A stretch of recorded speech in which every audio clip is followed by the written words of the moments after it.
Voltamos com o Band Cidade em entrevista neste sábado falando sobre as ações da Defensoria Pública do Estado aqui no Amazonas.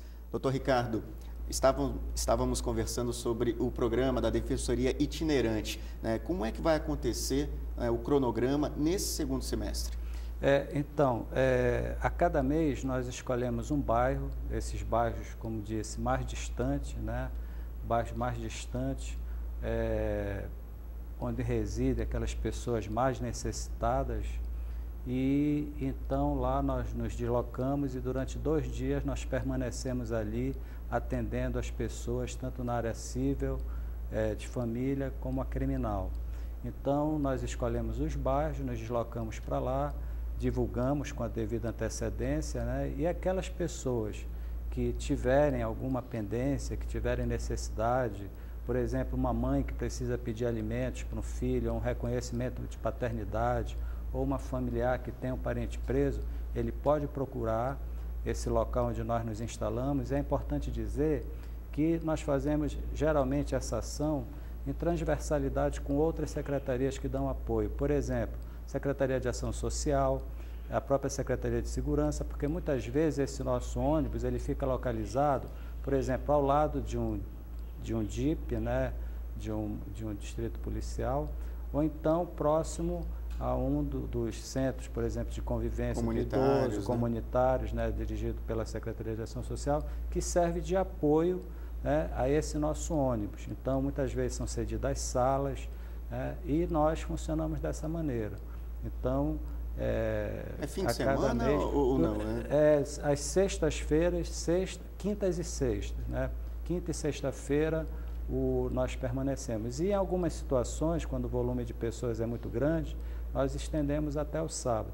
Agora, o que é importante dizer é que para esse segundo semestre, nós estamos pretendendo ampliar a Defensoria Itinerante para alguns municípios que entregam a Manacapuru, Itacoatiara, né, região metropolitana que integram de Manaus. A região metropolitana de Manaus, porque como nós temos o acesso via rodovia, então nós estamos pretendendo estender essas nossas ações para esses municípios. Qual será o próximo bairro ou a próxima zona da cidade a ser atendida?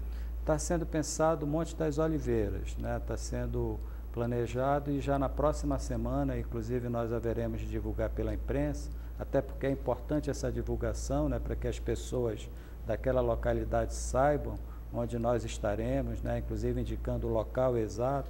Semana que vem nós já estaremos divulgando, porque nós estamos justamente agora elaborando já para o final do mês de julho agora e para o mês de agosto. Então, semana que vem nós já estaremos divulgando o local exato onde nós estaremos atuando. As pessoas têm se surpreendido com esse tipo de serviço, praticamente na porta das casas? Quer dizer, qual que é o retorno que vocês têm obtido das comunidades? Um retorno extremamente positivo, né? As pessoas se surpreendem e nós temos assim, a oportunidade, ficamos também muito satisfeitos de ver a alegria, a satisfação pelo atendimento dado pelo Estado, né? Porque as pessoas, como nós comentamos ainda há pouco, para situações que imaginavam que seria um problema grande, um problema enorme de ser resolvido, muitas vezes com uma simples orientação do defensor, ela já sai dali sabendo do que deve fazer, de como resolver. E também as conciliações que nós fazemos.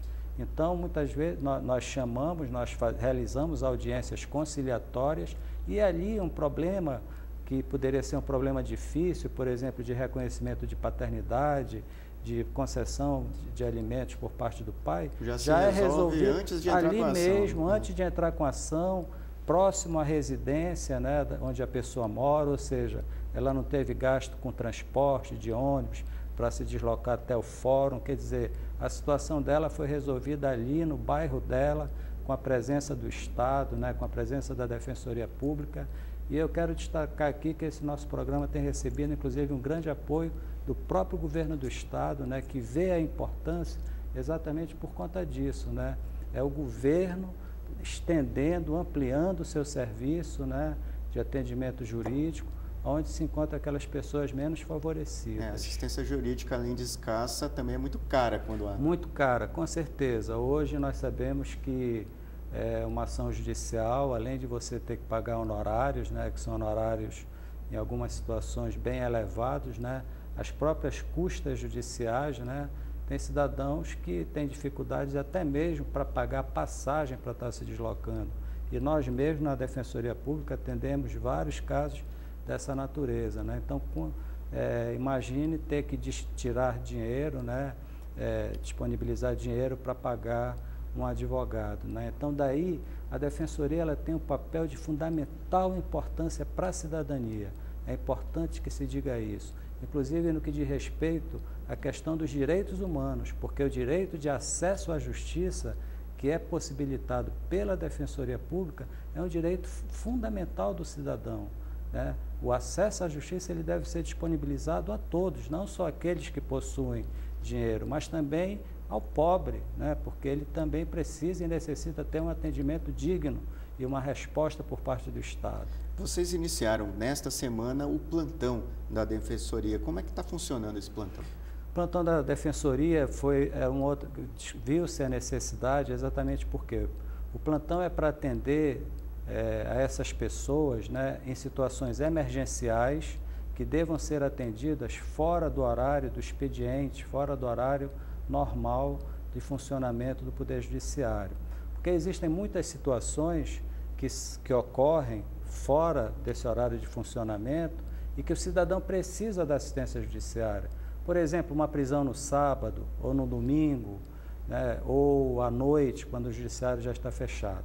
Então, assim como existe um juiz plantonista, um promotor plantonista, havia necessidade de um defensor plantonista, o defensor para atuar em prol do cidadão. Então, diante dessa necessidade, nós instalamos o plantão da Defensoria Pública, que está funcionando na 24 de maio, número 321, lá no centro, próximo à esquina com Eduardo Ribeiro, no prédio da Corregedoria Geral da Defensoria Pública, no horário das 14 às 18 horas e aos sábados, domingos e feriados, das 8 às 18 horas. E estamos adquirindo já uma linha de telefone para que o cidadão ele possa manter contato, ligar para o plantão de maneira gratuita e já receber orientação via telefone. E se tiver que se deslocar, então ele vai até o local para levar algum documento, então ele será atendido. Então isso é de suma importância porque, veja, muitas vezes o cidadão carente, quando numa situação como essa, né, em que o fórum já está fechado e que, vamos supor, numa ação de reintegração de posse, o barraco dele está sendo derrubado, né? Ele não tem como pagar um advogado, né? Muitas vezes já recorre ao plantonista da Defensoria Pública, que já vai entrar com a medida necessária, a medida urgente necessária para impedir que ele tenha aquele seu direito violado, né? Porque nós já vimos várias situações, e isso é muito comum acontecer, o cidadão pobre, humilde, ter que se desfazer de um telefone, da sua geladeira, e às vezes até mesmo do seu barraco, como eles dizem, né, para pagar um advogado. Então, nesse caso, nós estaremos contribuindo para evitar essas situações, né? Isso é um dever, é uma obrigação do Estado, né, e que a partir de agora está sendo cumprida. É de suma importância esse plantão. Doutor Ricardo, na última sexta-feira, Manaus sofreu com mais um blackout de energia, atingiu cerca de 2 milhões de pessoas aqui na capital e também nas cidades de Manacapuru e Iranduba. A Defensoria Pública, ela está também trabalhando com uma ação coletiva para realmente buscar os direitos aí dos cidadãos, e eu gostaria de saber em que pé que está isso. Está sendo elaborada ainda essa ação, né? Vocês vão pedir o ressarcimento dos cidadãos, de que forma que isso vai ser feito? Isso, foi muito importante nós tocarmos nesse assunto, porque de fato são situações que trazem muitos problemas, né, para o comércio, para as pessoas, prejuízos, transtornos. É importante que se diga também que a Defensoria Pública ela atua não só no plano individual, atendendo individualmente as pessoas, como também em ações coletivas, né, ação civil pública. Então, nós temos um núcleo de ações coletivas. E, nesse caso específico, o núcleo de ações coletivas, juntamente com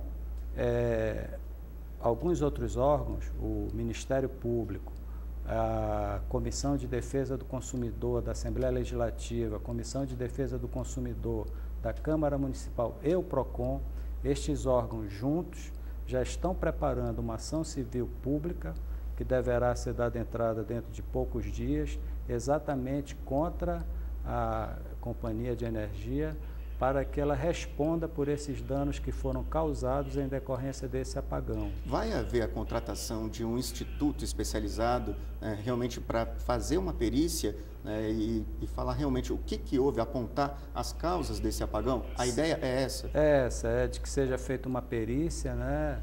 E para que se procure identificar as reais causas do apagão, né? E verificar a responsabilidade, né, da empresa, né, da companhia, exatamente para que temos que dimensionar também, usando métodos, técnicas para se ter um cálculo aproximado, né, do dano causado, para que possa ser, então, reivindicado em juízo, né? Então, essa ação já está sendo elaborada, já está sendo preparada. Nós teremos também a participação não só do Núcleo de Ações Coletivas, como o Núcleo de Defesa do Consumidor, e é importante que se diga isso aqui, que a Defensoria Pública também tem esse núcleo que atua na defesa do consumidor. Então, esses nossos dois núcleos, junto com esses demais órgãos, já estão elaborando a petição inicial da ação civil pública, que será ajuizada. Bem, lembrando que a Defensoria Pública do Estado também já ajuizou uma outra ação referente ao blackout ocorrido no fim de 2011 e que pede uma multa para a concessionária, a Amazonas Energia, de 21 milhões de reais. 21 milhões, exatamente. Aqui em Manaus ocorreu um apagão no final de 2011 e logo no início de 2012 a Defensoria Pública, juntamente com esses órgãos que eu já citei, ingressou com uma ação com valor estipulado de 21 milhões de reais. Dr. Ricardo Trindade, Defensor Público-Geral do Estado, muito obrigado pela entrevista e sucesso, parabéns pelo trabalho. Muito obrigado, nós que agradecemos. Boa noite. O Band Cidade Entrevista fica por aqui. Tenham todos uma boa noite, um ótimo fim de semana. Você acompanha agora as notícias do Brasil e do mundo no Jornal da Band.